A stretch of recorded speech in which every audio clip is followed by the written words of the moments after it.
starting a startup is sexy. It is not sexy. You would likely earn more money in the first year if you worked at McDonald's than you would running your own startup. This stuff is hard unless you know the shortcuts. So I'm here to give you the tools in order for you to power up. So it's about to get serious in here. Can we dim the lights? Right, so we're only talking about two things tonight. Personal branding and sales. So, vanity plus value minus time spent equals good personal value. Vanity, if you have 10,000 followers and someone looks on your Twitter, they think a lot of you, they think you're influential. Or they see a lot of press when they Google your name, they likewise think, wow, this person must be someone. But you also need value. It doesn't matter how much you have gained your Twitter followers if you don't get that traction of great content and people wanting to engage with you. The point I say minus time is you don't want to spend too much time on this. You really should be focusing on building your product and selling. The 10 rules of personal branding. Firstly, no one cares about you. I say this because people are like, I can't send the same tweet 3 times in a day. What if someone's looking at my Twitter feed? No one is looking at your Twitter feed. If one of their tweets catches in their feed, you should count yourself very lucky. The reason I say this is people are very scared to do things that put themselves out there, particularly Brits and Europeans. In America, they're far more forward and they're far more successful. So you can't be thinking, I can't do this, I don't really want people to think of me that way. Secondly, people only care about what you can do or can do for them. Most social media posts are extremely selfish. This is how I feel. This is what I like. This is what I'm doing. It doesn't add value to the other person. You need to be doing things that teach other people things or make other people feel good. Be everywhere, but choose text, video, or photo, or all 3. Once you have written an article, you can then make that a video post. You can then make that a picture slideshow. You can do lots with it, but choose where you want to be and then aggressively grow on those channels. I aggressively grew on Twitter, and I'm now moving that across to Facebook groups and personal Facebook. Content is key. When people send out emails, everyone wants to be business guy. You don't want to be business guy. So this is for our book. So when we were talking to people who were on our mailing list, rather than just saying hello first name, we would write something like, hello Tim, you hot little sugar muffin. People see that and it puts a smile on their face and they're much more likely to read it. Dojo are one of my favorite apps. They always have excellent copy in everything they do. And they realized you could put anything in an app store update and Apple will run it.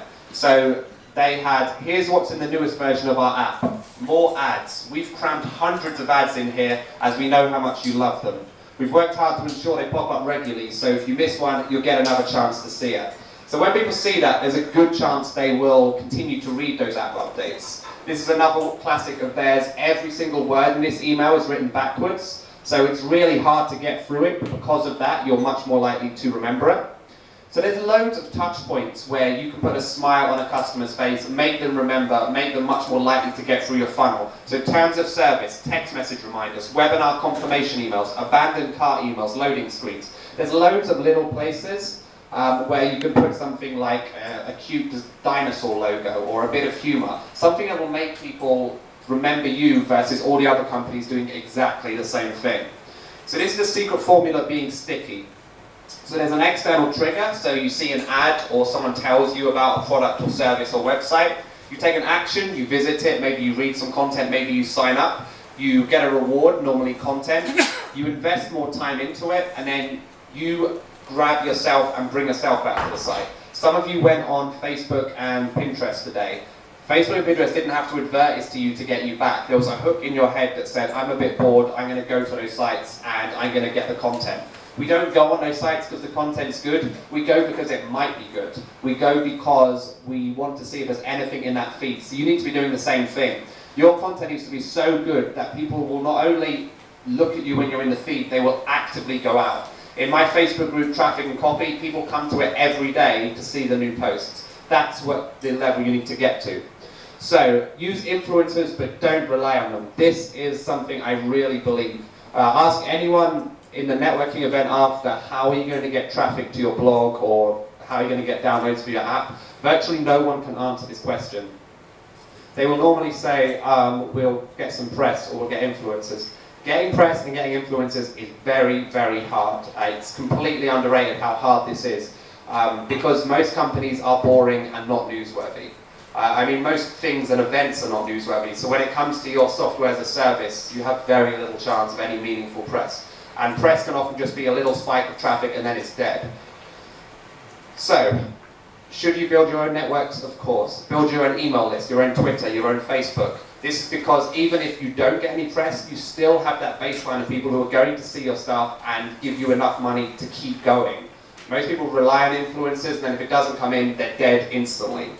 This is Ninja Outreach. This will help you find influencers. You just tap in your niche. I've been in America for most of this year, so I'm going to say niche, not niche. Is that okay? Yeah? No? What are we saying? Can I say niche? Yeah. Alright, thank you. So yeah, tap in your niche and it will tell you whether on Twitter or Instagram the people on it are influential and you can reach out to them.